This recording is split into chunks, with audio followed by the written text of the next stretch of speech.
An IRS envelope hit my kitchen table and turned my quiet life into a crime scene. $240,317 due business income I never earned, and an address that made my blood run cold. Someone had built a company on my social security number, and they were close enough to call me family. The envelope looked ordinary at first. White, official window. My name typed in that stiff government font. I'm 72 years old, and in my life I've opened enough mail to know which ones you can toss on the counter and which ones you open standing up. This was one you open standing up. Internal Revenue Service in the corner. A reference number. A date stamped in red like a bruise. I carried it to the kitchen table the way you carry something fragile. Not because it was delicate, but because it could break you. I live alone now in a modest house outside Columbus. My wife passed 3 years ago. The house is quiet in the evenings, and quiet has a way of making every sound louder, every creak of wood, every buzz of the fridge, every page of paper that turns like a warning. I slid my finger under the flap and pulled the letter out. The first line did not say, "Dear Mr. Carter." It didn't start with pleasantries. It started with numbers. Amount due, $240,317.46. For a second, my eyes refused to accept it, like my brain tried to protect me by turning it into nonsense. Then the next line, penalties, interest, a deadline. And there it was, my social security number printed near the top, right where it always is on IRS correspondence, except this time it felt like someone had carved it into the paper. The letter claimed I had unreported income. It claimed I had failed to pay taxes on business earnings. It listed an entity name I didn't recognize, and a year I had already filed, already paid, already put behind me. I read the letter twice, then a third time, slower, forcing myself not to skip over the parts that hurt. I didn't scream. I didn't throw it across the room. I didn't call anyone and start shouting accusations. That isn't me. My whole working life, I was the guy who checked payroll reports for errors and flagged inconsistencies before they became lawsuits. Not a lawyer, never a lawyer. But I worked in compliance for a manufacturing company, and I learned one rule early: panic makes you sloppy, and sloppiness is expensive. So I sat down, flattened the pages, and started doing what I always do when something doesn't make sense. I took notes. The letter said the IRS had received forms reporting income under my SSN, income I never earned, from a business I didn't own. It referenced information returns, and it used language that made my stomach tighten. We proposed changes to your tax return. Propose, as if my life was a spreadsheet they could adjust. The amount wasn't just big, it was impossible. I'm comfortable, but I'm not rich. I have my pension, Social Security, a small nest egg my wife and I built over decades of saving, and a paid-off house. I don't have a company. I don't have business revenue. I don't even have a side hustle. My biggest thrill these days is fixing a squeaky door hinge without throwing out my back. The letter made it sound like I'd been running some hidden operation, and the government had finally caught up. For a moment I actually wondered if I had made a mistake, if someone had filed something under my name years ago and I'd missed it. Then the rational part of me answered immediately. I've filed taxes for 50 years. I keep copies. I keep receipts. I keep records because when you grow up with nothing, you learn to respect paperwork. I stood up, walked to the small office room my wife used to call the boring room, and pulled out my file box. It's not glamorous, just a plastic container with folders labeled by year in black marker. I found the year the IRS letter referenced. I pulled out my return, my W-2, my 1099-R. Everything matched what I remembered. Nothing in my documents even whispered the words business income. So why did the IRS think I had it? I read further. The letter mentioned a business name again, something like Northridge Consulting LLC. It listed a mailing address that wasn't mine, and it referenced payments reported on a 1099, money supposedly paid to that business, tied to my SSN. I remember the exact moment my throat went dry because it wasn't just an IRS problem anymore. It was an identity problem. Someone was using my social security number. And not for a credit card at a department store, not for a quick loan. Someone had built something, a company on top of my identity, and left me holding the bill when the truth came due. I sat back down, careful, like my bones might shatter if I moved too fast. The kitchen clock ticked. The letter lay open on the table like evidence at a crime scene. My first thought was my daughter Allison. Allison is 38, my only child. Smart, compassionate, and stubborn in the way her mother was stubborn. She'll fight for you, but she'll also fight you if she thinks you're wrong. She lives 20 minutes away with her husband Grant, and my grandson Noah. And Grant is exactly the kind of man you would never suspect. He wears clean shoes. He shakes hands firmly.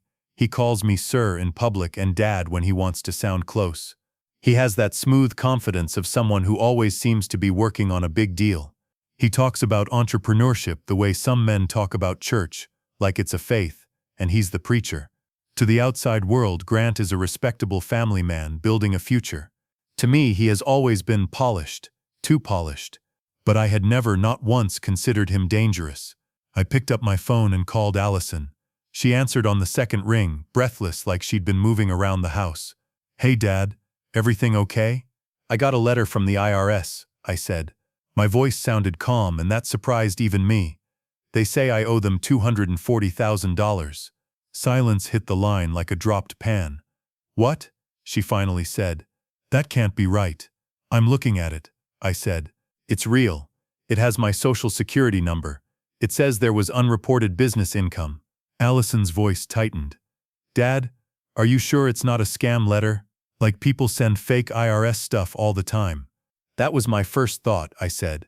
"But the letter has a reference number, and it's not asking me to call some random number. It's telling me to respond in writing to an IRS address. It looks legitimate." I heard her swallow. Okay. Don't do anything yet. Don't pay anything. Let me come over and see it." "Bring Grant too," I said, and I watched my own hand as I wrote that down on a notepad. "Bring Grant." Allison hesitated. "Just a fraction." "Why?" "Because if I'm going to deal with this," I said, "I want everyone to hear the same information at the same time."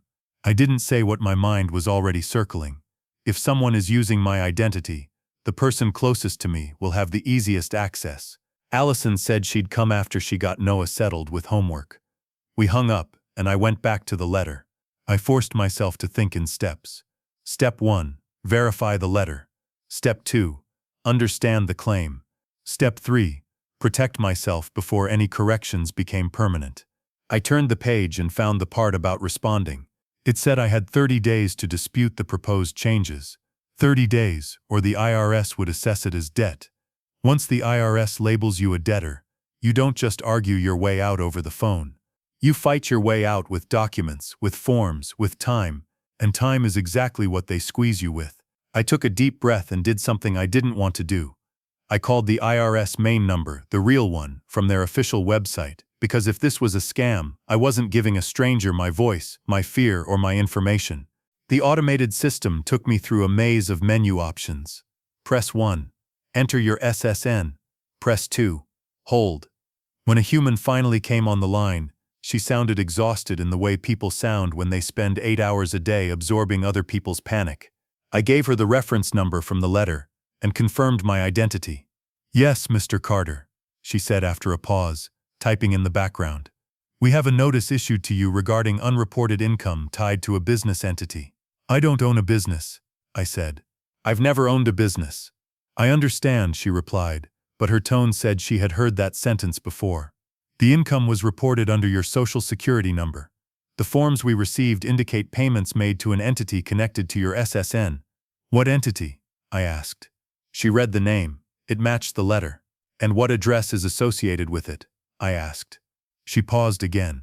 "It's not the same address we have on file for you." "It appears to be," she read it out, and my stomach turned because I recognized it. "Not my address, Grant's, my son-in-law's address." I didn't say anything for a full second. I just wrote it down carefully, even though my hand was suddenly unsteady. "You said that address is associated with the business?" I asked, making my voice as flat as I could. "Yes, sir," she said. "That is the address linked to the information returns we received. Do you have an EIN?" I asked. "Yes," she said, and she read it out. I wrote it down. Then I asked the next question, the one that felt like stepping onto thin ice. "Who is listed as the responsible party for that business?" "I can't give you that information over the phone," she said immediately. "Then what can you give me?" I asked. She explained the process. I could request wage and income transcripts. I could file an identity theft affidavit. I could respond to the notice with a letter stating I was a victim of identity theft. I could include a police report if applicable. She named form numbers like she was reciting recipe ingredients. And all the while, my mind kept replaying one fact. My son-in-law's address was sitting inside an IRS system, connected to a company I never created, tied to my social security number. I thanked her, hung up, and sat there listening to the silence again. There are moments in life when you feel betrayed, and then there are moments when you realize betrayal may have been happening for months right under your nose while you waved at the person doing it across the dinner table. I thought of the last Thanksgiving at Allison's house. Grant carving the turkey like a man hosting a magazine shoot. Grant talking about expanding operations. Grant saying, "You know, Dad, you've got a good name, people trust you, that matters in business." At the time I had smiled politely, assuming he was complimenting me. Now those words sounded like something else. I looked back down at the IRS letter. The numbers didn't feel like math anymore. They felt like a weapon. And the worst part wasn't even the money. The worst part was what the money implied, that someone believed I was the kind of man who would cheat, hide income, and then play innocent when caught. My wife used to say, "Your reputation is the only thing that follows you into every room." She was right. And someone had just tried to drag mine through the mud. I heard my front door open about an hour later. Allison had the spare key. She came in fast, eyes wide, carrying Noah's backpack in one hand like she'd grab the closest thing and run. Grant followed behind her, calmer, wearing that same controlled expression he always wore. He looked around my kitchen like he was already evaluating the situation for profit and loss. Allison saw the papers on the table. "Oh my God," she whispered as she read the top line. "Dad." Grant leaned over her shoulder, and for a split second, just a flash, his eyes changed when he saw the amount.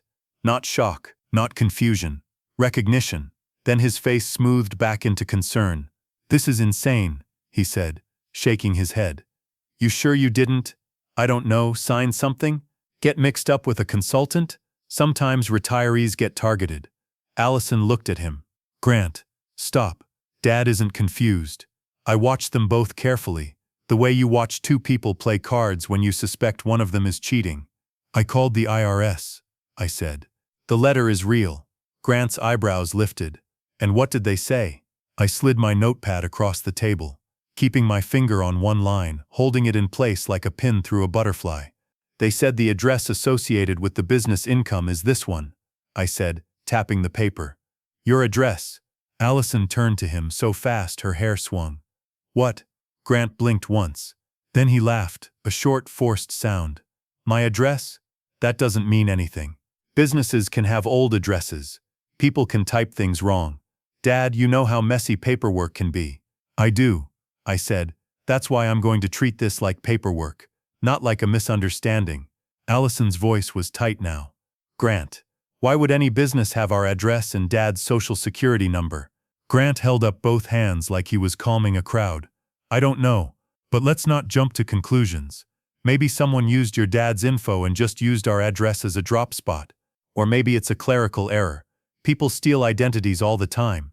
He said it smoothly, like he'd rehearsed the sentence. I stared at him. "You're right," I said. "People steal identities all the time." Grant nodded, relieved, like he thought I was backing down. "But here's the problem," I continued. "Most people don't steal identities to open an entire company. That takes planning. That takes forms. That takes signatures." Allison's eyes filled with something between fear and anger. "Dad, what are you saying?" I didn't answer her directly. Instead, I looked at Grant and asked one simple question. "Grant," I said, "have you ever used my social security number for anything?" He didn't say no immediately. He hesitated, only a breath, only a beat, but that beat told me everything. And in that moment I realized I wasn't just dealing with the IRS. I was dealing with someone who had been close enough to call me Dad, while using my name like a tool. Grant didn't say no. His eyes slid to Allison first, like he was checking her temperature before he answered me. Then he forced a small smile and said, "Of course not. Why would I?" I leaned back in my chair and folded my hands on the table. I wanted my voice steady, my face neutral. Inside, my pulse was doing things it hadn't done since my wife's last hospital night. "Because," I said, The IRS has a company tied to my SSN, and the address tied to it is yours. Allison's mouth opened slightly, like she was trying to speak and couldn't decide which word to start with. Grant, please tell me you didn't. I didn't do anything. He cut in quickly, too quickly. This is identity theft. It's happening everywhere.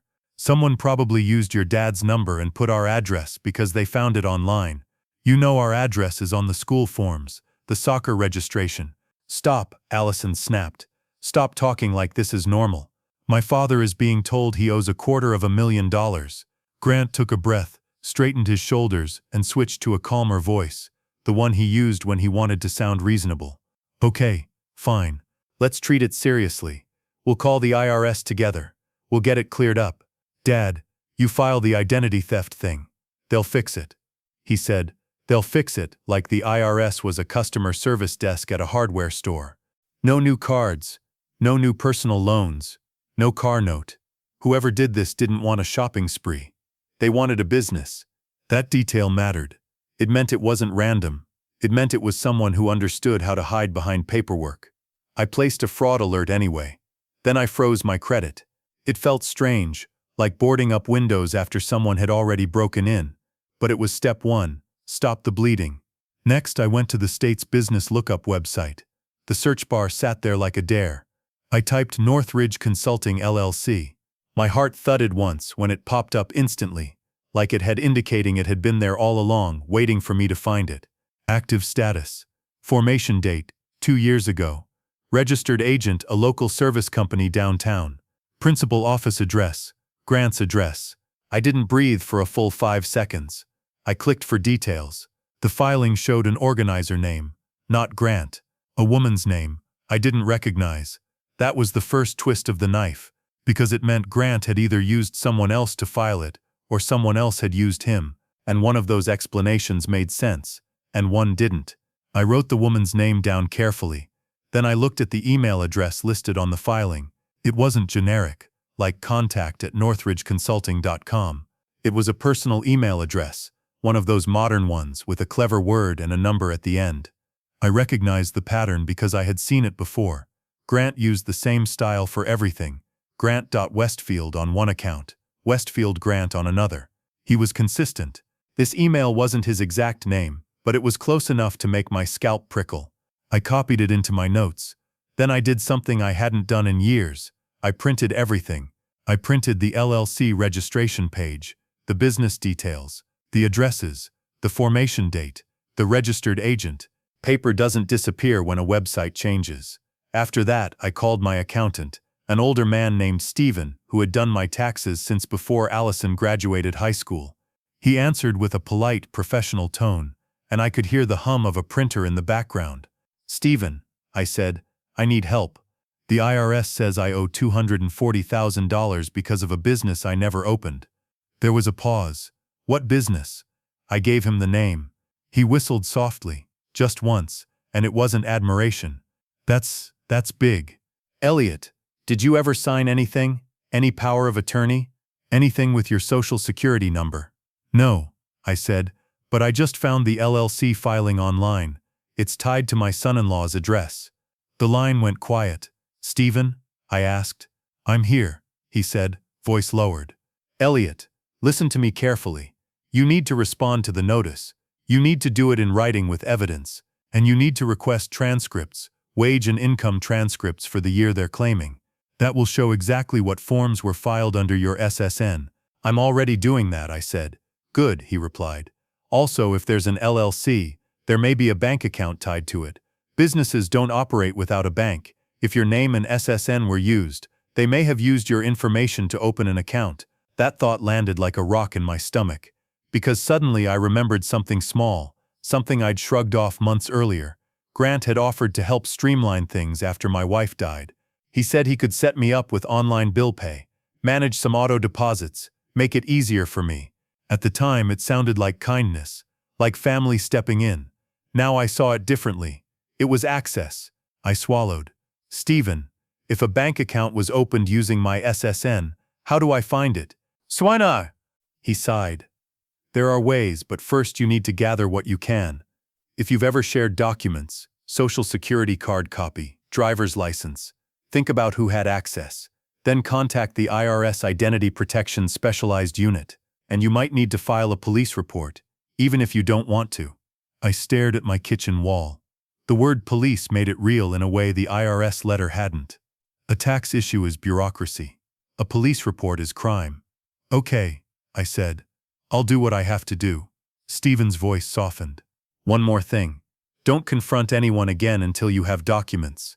People panic. People delete things. Let the paperwork speak first. I thanked him and hung up.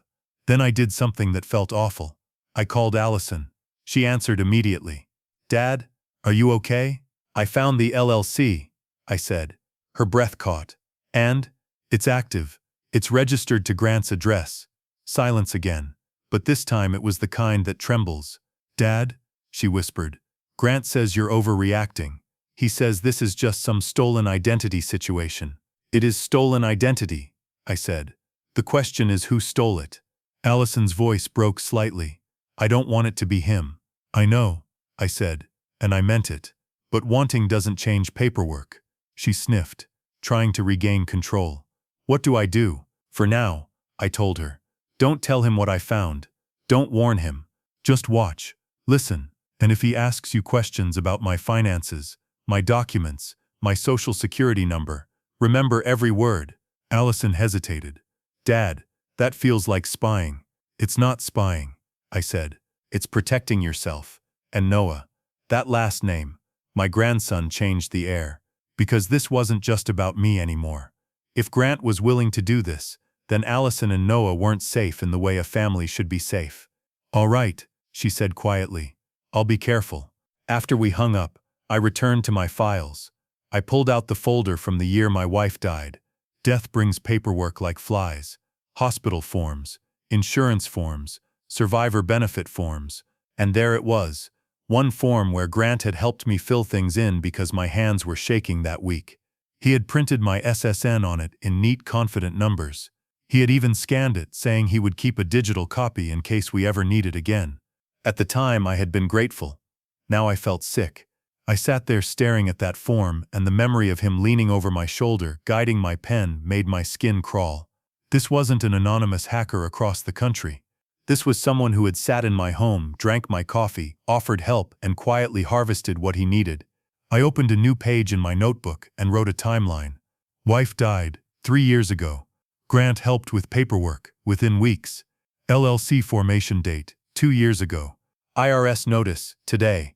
Then I wrote a list of what I needed to prove because my old compliance brain kicked in like an engine. 1. The LLC was not created by me. 2. The income was not earned by me. 3. The signatures were not mine. 4. The address and email associated tie back to the real actor. 5.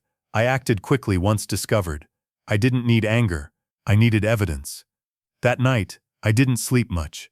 I kept thinking about the IRS clock ticking down its 30 days, and about Grant sitting in his house, maybe on his phone, maybe telling himself he had it under control.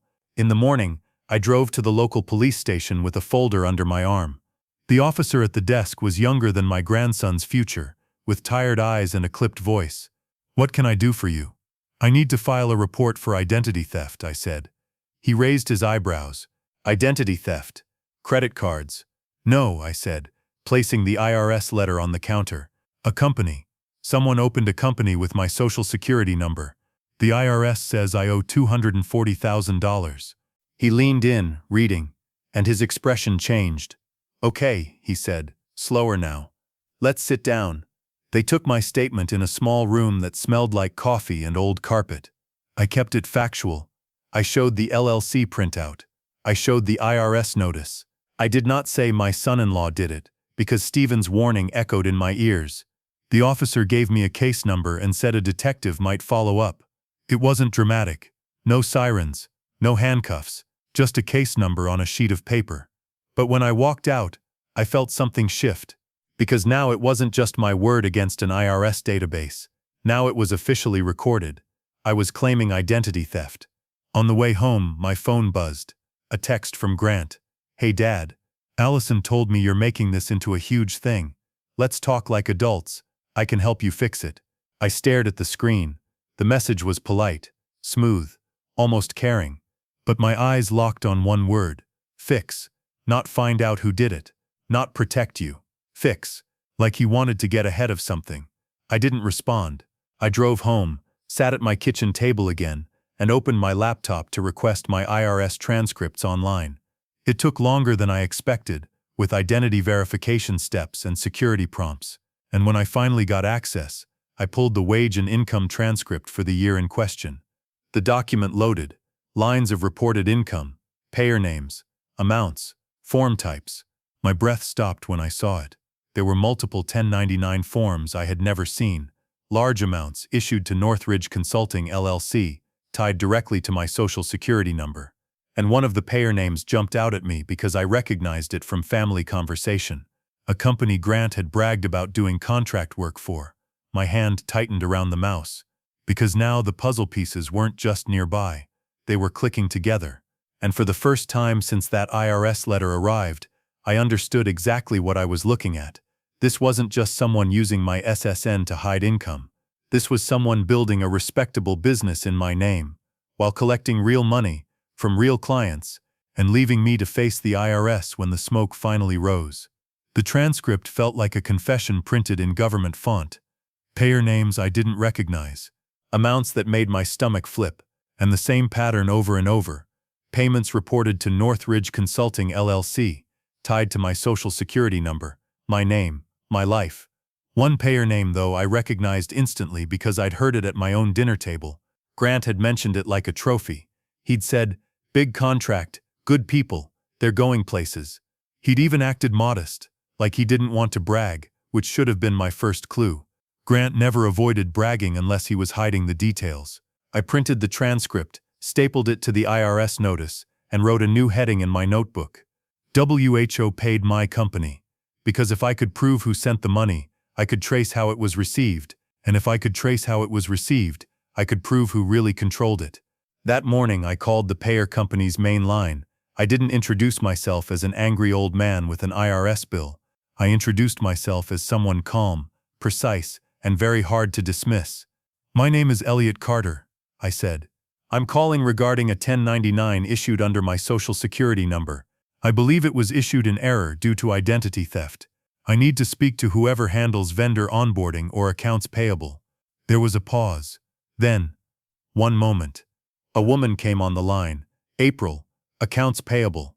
Her voice had the bright tone of someone trained to stay pleasant. "Mr. Carter, how can I help?" "I'm looking at my IRS transcript," I said, "and it shows your company issued multiple 1099s to Northridge Consulting LLC using my Social Security number. I did not create that company. I have never worked for your company. I need copies of whatever documentation you have for that vendor. W-9 contract, invoices, payment method information. Everything." The pleasantness drained from her voice. "We can't just release vendor documents." "I understand," I said. "Then I'll send you the IRS notice and my police report case number. But I need you to understand something too. If your company paid out money based on fraudulent tax information, you have a compliance problem. And if I have to involve your legal department, I will." There was silence, and I knew she was deciding whether I was bluffing. I wasn't.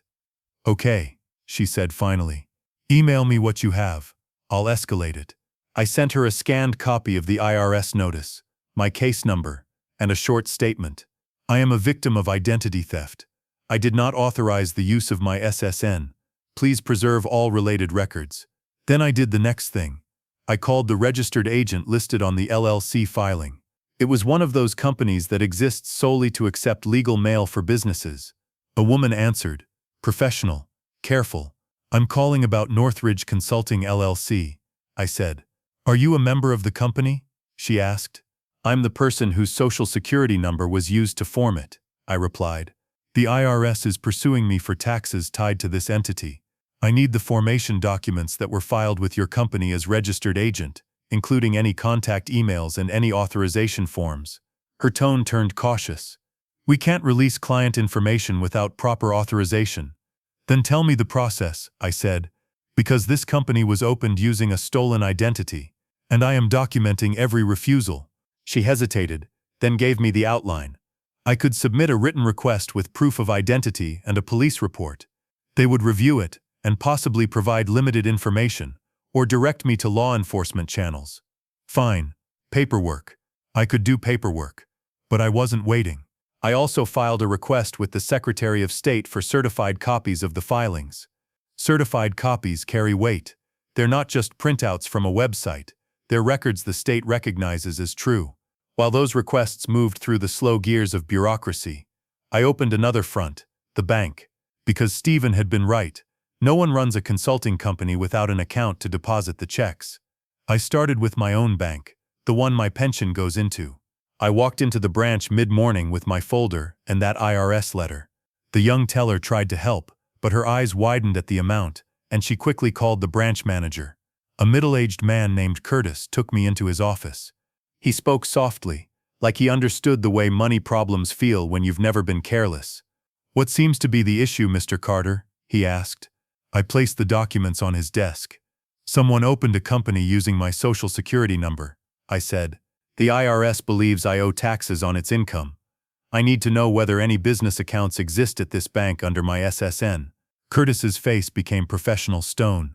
"I can't disclose account information unless you are the account holder or have legal authorization." "I am the account holder," I said. "If my SSN was used, I'm the person tied to it. And if there's an account, I need it flagged for fraud." Curtis nodded slowly. "Let me check our system. Please give me a moment." He left the room with my papers still on his desk, and I watched the door like it might swing open with a policeman behind him. When he returned, his tone had changed. "Mr. Carter," he said, sitting down carefully, "there is a business account associated with an entity named Northridge Consulting LLC. My chest tightened. "Here," I said. "At this bank?" "Yes," he replied. "It appears it was opened about 18 months ago." I stared at him. "Under my name?" He chose his words. "Your social security number is associated with the tax profile. The account has authorized signers listed." "Who?" I asked. Curtis looked at me for a moment, then said, "I can provide information to you after we verify identity and complete our fraud escalation process. This is serious, and we have to do it properly." I handed him my driver's license. He copied it, then asked additional verification questions. Old addresses, phone numbers, security prompts. Once he was satisfied, he slid a form toward me and spoke in a steady, controlled voice. "The account opening packet includes a copy of identification submitted at the time of opening," he said. "And whose?" I asked. He met my eyes. "Yours." My stomach dropped. Not just my number, my documents. Someone had used a copy of my ID to open a business account. Curtis continued. "There is also a signature card." I leaned forward. "Show it to me." He turned the packet so I could see. My name was printed on the line, Elliot Carter. Under it a signature that tried to look like mine, but it wasn't. I've signed my name the same way since 1972. The loop on the E, the sharp point on the T cross. My signature is muscle memory. This signature looked like someone had watched me sign something once and tried to draw it later. Then I saw the authorized signer section. Grant Westfield, my son-in-law. Right there in black ink, listed as an authorized signer on a business account tied to my SSN, for a company I never opened. The air in the room felt thin. Curtis spoke again, and his words sounded far away. "Mr. Carter, if this is fraudulent, we need to lock down access immediately. We will escalate to our fraud department and our legal team. We can also provide documents to law enforcement with the proper request." I swallowed hard. "Print everything," I said. "The account opening documents, the signature card, the authorized signer listing, the address used. Everything." Curtis nodded and began making copies, and I sat there staring at Grant's name as if it might disappear if I blinked. It didn't. By the time I walked out of the bank, my hands were steady again. Not because I wasn't furious, because fury is useless unless you can aim it. Now I had a straight line. IRS transcript, pro, payer, LLC, bank account, authorized signer, Grant. It wasn't suspicion anymore. It was structure. When I got home, my phone rang. "Allison." I answered immediately. "Talk to me," I said. Her voice was shaky. "Dad, Grant is acting weird." "What do you mean?" I asked. "He asked me if you called the police," she said. "He asked me if you were making accusations." And then, she hesitated, voice breaking. Then he told me you're getting older, and you get confused when you're stressed. I closed my eyes. There it was, the oldest trick in the book: make the victim look unstable so the liar looks trustworthy. Allison, I said quietly, listen carefully. This is what manipulators do when the paperwork starts closing in. They don't deny, at least not with details. They attack credibility. She inhaled sharply. Dad, I found something. My spine went rigid. What did you find? There's a folder in his desk drawer, she whispered. He keeps it under some insurance papers. I wasn't even looking for it. After what you said, I couldn't stop thinking. I opened it. Allison, I said, are you safe? Yes, she replied, but her voice didn't sound sure. He's in the garage right now. Dad, there's a W-9 in there, for Northridge Consulting. My throat tightened. What's on it? It has your name, she said, voice trembling. It has your SSN, and there's a signature. I felt cold all the way down to my knees. Take a picture, I said, front and back, if there is a back. Don't take the folder. Just photograph it and put it back exactly as it was. Okay, she whispered. And Allison, I added, do not confront him. Not today. Not until I tell you. A few minutes later, the photos arrived. I opened them, and there it was. A W-9 with my name, my SSN, and that fake signature again. Same style, same wrong angle, same clumsy attempt at my handwriting. I compared it to a real signature from my driver's license renewal form. The differences were obvious even to someone who didn't know me. To me it was screaming. I printed the photos. I labeled them with date and time received. Then I added them to my growing stack of evidence. This was no longer just a tax dispute. This was identity theft, bank fraud, tax fraud, and Grant had built it like a little empire behind a family mask. That afternoon I met Stephen at his office. I brought everything: IRS notice, transcripts, LLC filing printouts, bank documents, W-9 photos. Stephen didn't talk much while he reviewed. His eyes narrowed behind his glasses, and he made small notes on a yellow legal pad. When he finished, he leaned back and exhaled. Elliot, he said, this is strong. This is exactly what you need. Multiple independent sources pointing to the same actor. What do we do now? I asked. We do 2 tracks, he replied. 1. IRS identity theft dispute and formal response. 2. Criminal report and cooperation with investigators. And I strongly recommend you get a tax attorney involved. Not because you did anything wrong, but because the IRS process is a machine. You need someone who speaks their language. I nodded. I don't care what it costs, I said. I'm not paying for a crime I didn't commit. Stephen looked at me with something like respect. Good, because the biggest mistake victims make is trying to handle it quietly to protect family. Quiet is what criminals rely on. On the way home, another message came from Grant. Dad, I'm coming by tonight. We need to clear this up. Allison is upset, and you're scaring her. I stared at the text. He wanted to clear it up. The same phrase again, like he thought he could talk his way through paperwork. I typed one sentence back. Come by at 7. Bring any documents you have about Northridge Consulting. We'll talk. I didn't tell him I already had the bank packet with his name on it. I didn't tell him I had photos from his own desk drawer. I didn't tell him I had IRS transcripts. Because Stephen was right. People delete things. People destroy things. People run. At 6:30, I set my kitchen table like a meeting room. Not with food, no coffee, no comfort, just paper, copies, not originals. I put my phone on silent, and because where I live it's legal for one person to record a conversation they're part of, I slipped a small audio recorder into my shirt pocket and tested it twice. At 6:58, headlights swept across my front window. At 7 o'clock, Grant knocked like he belonged there. When I opened the door, he smiled that smooth smile and held up a folder in his hand. See, he said, I'm here to help. I stepped aside to let him in, and as he walked toward my kitchen table, I noticed something small that made my skin tighten. The folder he brought wasn't thick. It wasn't heavy with records and receipts. It looked like the kind of folder you bring when you plan to control a conversation, not solve a problem. Grant sat down, placed the folder on the table, and clasped his hands. Dad, he began, voice calm, I think there's been a misunderstanding, and I think we can fix it if we approach it the right way. I sat across from him, looking straight into his eyes. Then let's approach it the right way, I said. Tell me what Northridge Consulting is, and why my social security number is attached to it. Grant's smile held for half a second. Then it started to crack. Grant's smile held for half a second. Then it started to crack. He cleared his throat and leaned forward like he was about to explain a complicated investment to a child. Northridge it's just a small consulting vehicle, he said. It's not what you think. I'm not thinking, I replied. I'm asking. He tapped the folder he'd brought. Look, I brought documents. I've been dealing with vendors, contracts. People make mistakes. Sometimes forms get filed with the wrong taxpayer information. I stared at him. So your explanation is that my social security number accidentally ended up on an LLC filing, a W-9, multiple 1099S, and a bank account. Grant exhaled sharply through his nose. You're being dramatic. I didn't raise my voice. Open the folder, I said. He hesitated, then opened it and slid out 2 pages.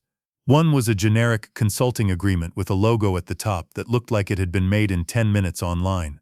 The other was a typed invoice template. No tax forms, no bank statements, no registration documents. Where's the W-9? I asked. Grant blinked. What W-9? I watched him closely. The W-9 in your desk drawer, I said, with my name and my SSN. His face went still. His eyes moved, just once, toward the hallway, as if he wanted to be anywhere else. You went through my desk? He said, voice sharpening. Allison did, I replied. Because you asked her if I'd called the police. Because you told her I get confused. Because you're trying to build a story where I'm too old to know what I'm looking at. Grant's jaw flexed. This is unbelievable. You're turning my wife against me. You did that, I said. Not me.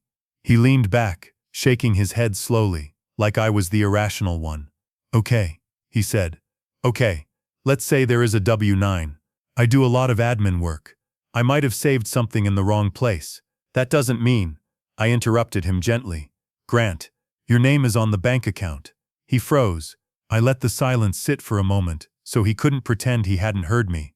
The business account for Northridge Consulting, I continued, was opened using my SSN and a copy of my ID, and you are listed as an authorized signer. His mouth opened, then closed. He tried to smile, but it came out crooked. That's not possible. It's not possible, I repeated. And yet it happened. I have copies of the signature card. Grant's eyes hardened. You went to the bank? Yes, I said. Because unlike you, I don't rely on explanations. I rely on records.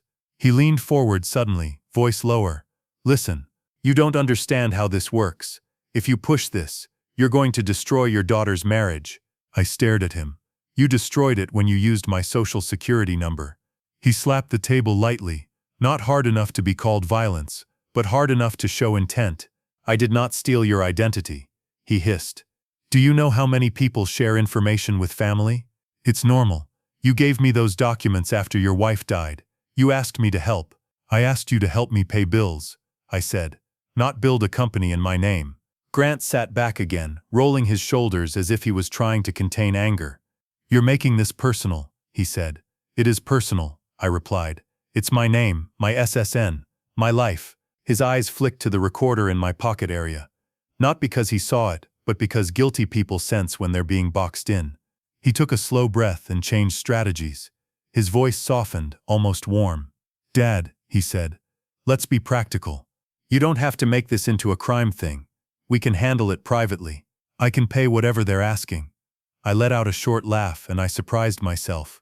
$240,000. Grant hesitated. Over time, he said. I mean, we can work with them. You can't even say the amount comfortably, I said. Because you didn't expect the bill to land on my table. Grant's expression tightened again. What do you want? I folded my hands. The truth, I said. Start there. He stared at me, and for a moment I saw the real man behind the polished suit and the church smile he wore at family gatherings. The calculating part. The part that weighed consequences. Then he stood up abruptly. I'm not doing this, he said. You're set on blaming me. There's no conversation. He reached for the folder like he was going to take his little props and leave. Sit down, I said. Not loud but firm. He paused, eyes narrowing. Or what? Or I send everything to the IRS, the bank's fraud unit, and the detective who took my identity theft report," I said. "Actually, scratch that. I'm sending it anyway. Tonight. The only question is whether you want to add obstruction to your list of problems by destroying evidence." Grant went still. I watched his throat move as he swallowed. "You filed a police report?" he asked. "Yes," I said. "Yesterday." His face turned pale in a way that makeup and confidence couldn't hide. "Allison doesn't know about this," he said. And it wasn't a statement. It was a test. "She knows enough," I replied. Grant stared at the papers on my table. IRS notice, transcript printouts, the certified copy request receipt, my bank packet summary. He realized, finally, that I wasn't bluffing. He sat back down slowly. "Okay," he said quietly. "Okay. Let me explain." I didn't nod. I didn't encourage him. I just waited. He rubbed his hands together like he was warming them over a fire. "2 years ago," he began, "I got behind. Like, really behind." "Behind on what?" I asked. "Business stuff," he said quickly. "Investments. I made a move. It went bad. Then another. I had clients expecting results, and I needed to keep the appearance that everything was fine." I stared at him. "So you decided to use my identity to keep the appearance?" Grant's face twisted in frustration. "It wasn't like that. I wasn't trying to hurt you. You were trying to save yourself," I said. "That's what you mean." He exhaled. "I needed a clean entity," he admitted. "A company that wasn't tied to my name because I had issues. Tax liens, some collections, stuff that would complicate onboarding with certain clients. There it was. The real reason. Not a clerical error. A deliberate choice. And my social security number was clean," I said. He didn't answer, but his silence was loud. "You used my SSN," I continued, "because you knew vendors would accept it. Banks would accept it. And if taxes weren't paid, it wouldn't hit you first." Grant's eyes flashed. "I was going to fix it," he snapped. "I was going to switch it over later." "Later," I said, "after you squeezed money out of it." He leaned forward again, trying to sound sincere. "I never thought it would get to this point. I didn't think the IRS would." "You didn't think they'd find it," I corrected. His mouth tightened. "Fine," he muttered. "I didn't think they'd find it yet." I felt my chest burn, not with rage, but with something colder. Disgust. Because he wasn't confessing out of remorse. He was confessing because the walls were closing in. "Who helped you?" I asked. Grant blinked. "No one." I shook my head. "Someone filed the LLC. The organizer name is a woman." He frowned. That's just a service. Someone online. You pay a fee and they file it." "And the email listed," I pressed. He hesitated. "Mine," he admitted. "A separate one." I wrote it down. "And the bank account?" I asked. "How did you open it?" "I had your documents," he said, almost defensive, like that excused it. "From the paperwork after your wife died." "And the signature?" I asked, tapping my own name on the paper. "You forged it." Grant's face hardened. "It's not like I practiced forging your signature," he said. "It was just a signature." "A signature is consent," I replied, "and you didn't have it." He looked away. I leaned forward. "Listen to me," I said.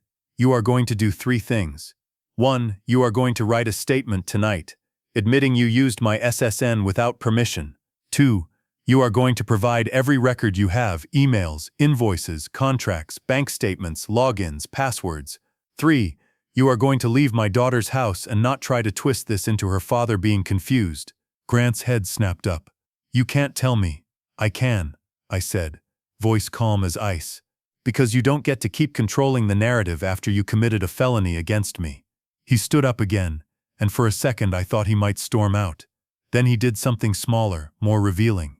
He reached into his pocket, pulled out his phone, and started tapping rapidly, too rapidly for someone who was just having a conversation. I watched him. "What are you doing?" I asked. "Nothing," he said quickly. "Show me," I said.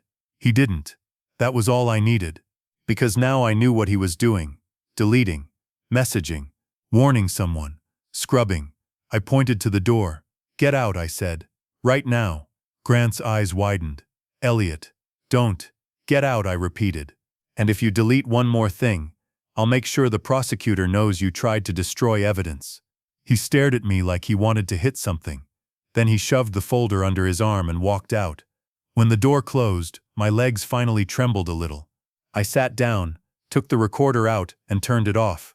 My hands were steady enough to label the audio file on my laptop and save it in 3 places: local drive, external drive, and a secure cloud folder Stephen had set up for me. Then I called Allison. She answered, voice cautious. "Dad?" Grant admitted it. I said. Silence. A sharp inhale. "He admitted it?" "Yes," I replied. "He tried to spin it as business problems and I was going to fix it, but he admitted he used my SSN and opened the company." Allison's voice cracked. "Oh my God. Listen," I said. "I need you to focus. Is he there?" "No," she whispered. "He left an hour ago, said he needed air. He hasn't come back." "Lock your doors," I told her. "Put Noah in your room if you need to. Don't open the door to him if he shows up angry. And if he tries to take documents or electronics, call the police." Allison started crying softly, and it hurt me in a place I couldn't fix with paperwork. "Dad," she said, "how could he do this?" "Because he thought you'd protect him," I said, "and he thought I'd stay quiet to protect you." I heard her breathe, trying to steady herself. "What do we do now?" "We do this the right way," I said. "Tomorrow you and I are meeting with a tax attorney, and I'm contacting the bank fraud department with the case number. Grant's respectable entrepreneur costume is coming off." After we hung up, I emailed Stephen the audio file and a summary of what Grant said.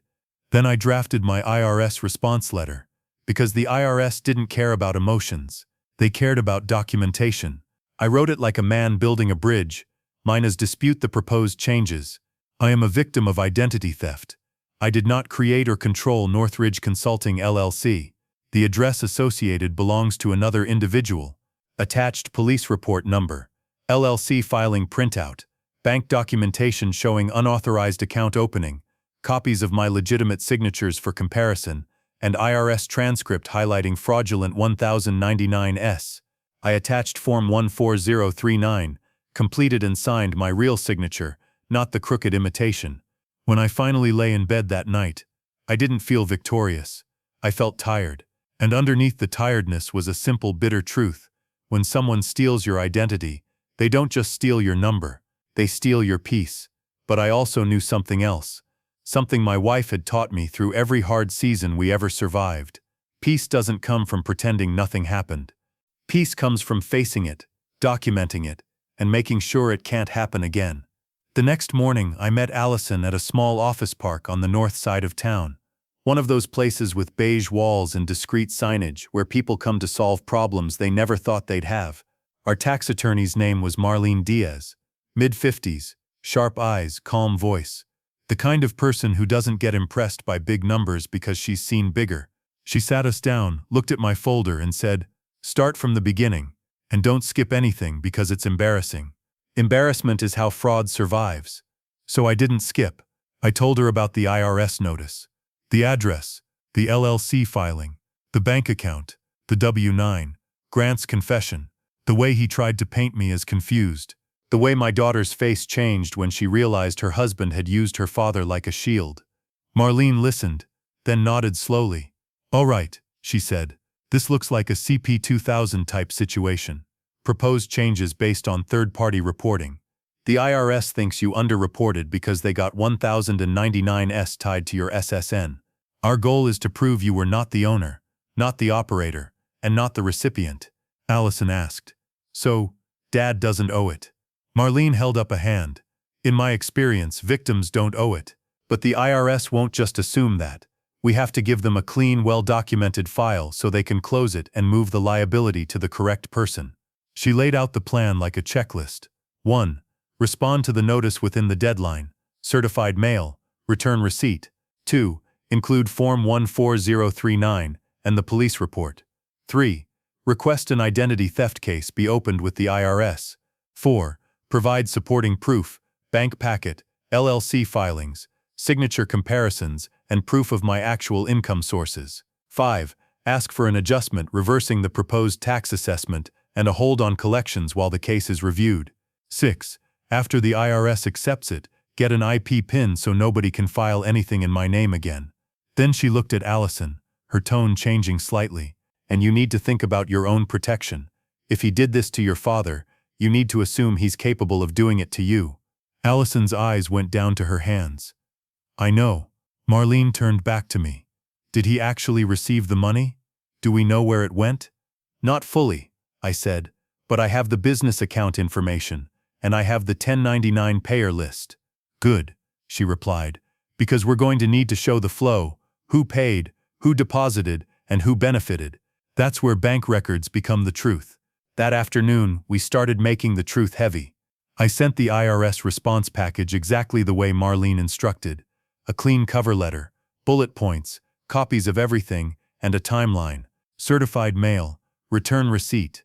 No emotion, just facts. At the same time, I contacted the bank's fraud department with my police report number. The bank moved faster than the IRS. Banks hate exposure. Within 48 hours, they froze the business account, pulled the access logs, and flagged the account opening as suspected fraud. Then April from Accounts Payable emailed me back.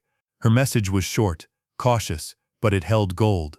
Mr. Carter, we have reviewed the vendor onboarding file for Northridge Consulting LLC. The W-9 on file includes your SSN. The contact email for vendor communication is the same email from the LLC filing. Payments were made via ACH to an account ending in 4421. The invoices were submitted by an individual named Grant Westfield. I read that last line twice. Invoices were submitted by Grant Westfield. Not someone, not unknown, not a third party. Him. I forwarded the email to Marlene, to Stephen, and to the detective assigned to my case.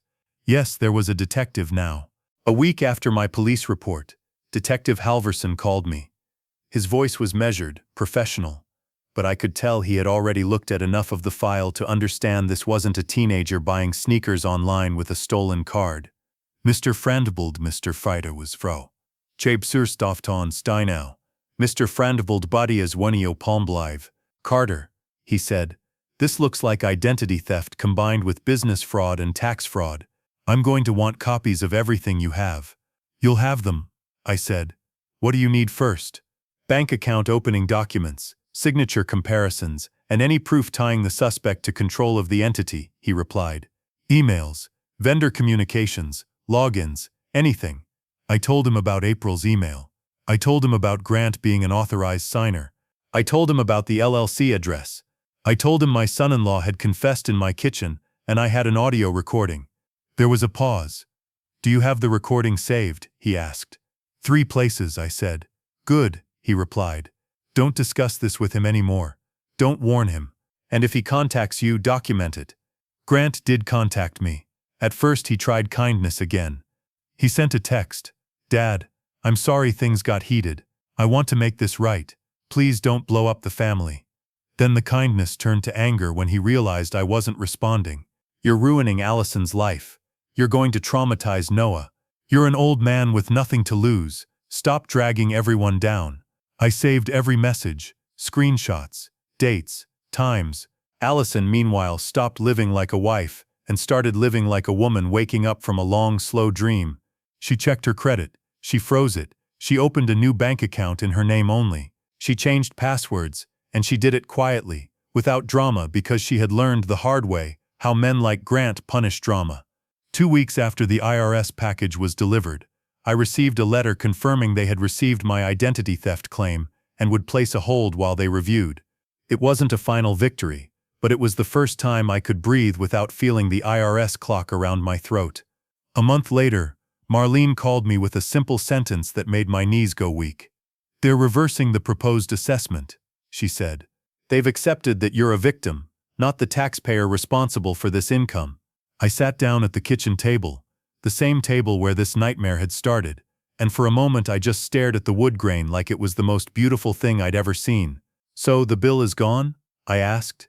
It will be removed, she said, and they'll issue you an IP pin. But keep your file.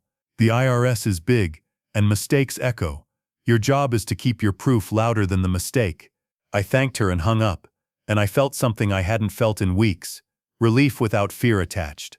But the story didn't end with a cleared tax bill. Because the IRS might release you, but the law doesn't forget. Detective Halverson asked me to come in and give a formal statement, and then the prosecutor's office took over.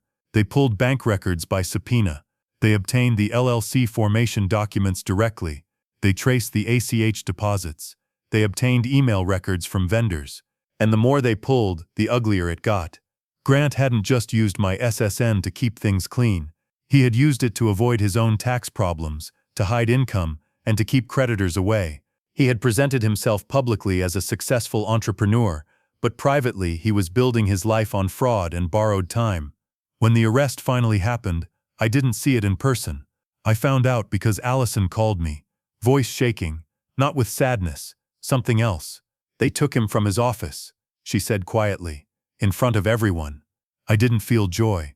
I felt a hard, quiet confirmation. Masks fall hardest when they fall in public. Grant eventually took a plea deal. I learned the charges through the attorney and the paperwork: identity theft, forgery, bank fraud, and filing false tax documents. The court ordered restitution for costs connected to the fraud, and he received jail time followed by probation. The judge also issued orders preventing him from accessing Allison's or Noah's financial records. Allison filed for divorce, and she did it with the same calm precision I recognized in my own bones. Not revenge, not performance, protection. One evening, months later, she came to my house with Noah. She looked exhausted, thinner, but clearer, like someone who had been underwater and finally reached air. I keep replaying it, she said as she sat at my table. All the times he said he was handling paperwork. All the times he said you didn't understand modern business. All the times he told me you were stubborn. I nodded. He was building a world where he was always the translator, I said, so nobody checked the original language. Noah was coloring quietly in the living room. Allison watched him for a moment, then looked back at me. Dad, I'm sorry, she said, for doubting you, even for a second. I shook my head. You didn't doubt me, I said. You hoped, and hope is human. She swallowed hard. What do you do after someone does that to your family? I thought about it. Then I answered honestly. You rebuild with boundaries, I said, not with denial. And you teach Noah a lesson without poisoning him. You teach him that love isn't blind. Love is careful. Love checks the paperwork. A week later, my IP PIN arrived from the IRS, 6 digits that felt like armor. I locked my credit. I changed every password. I bought a small safe for documents, and I stopped handing out copies of my ID like they were harmless. I still believe in helping family, but I believe in verifying more. So if you're listening to my story, here's what I learned, without drama, without speeches, just the truth. If an official letter arrives with a number that makes your heart stop, don't panic. Get organized. If someone tells you don't make it a big deal, make it a bigger deal. Quietly, with evidence. Freeze your credit. Pull your tax transcripts. Keep your records. Use certified mail. File the identity theft affidavit. Get a police report even if it hurts. Because silence doesn't protect the family. Silence protects the person hurting it. And if the person hurting it smiles at your dinner table, remember this: a clean suit and a respectful tone don't mean a clean heart. Sometimes the most dangerous thief is the one who knows where you keep your documents. If this happened to you, what would you do? Stay quiet to keep the peace, or fight for the truth even if it breaks the illusion? Tell me in the comments. And if you want more stories like this, stories where evidence beats manipulation, subscribe and stay with me.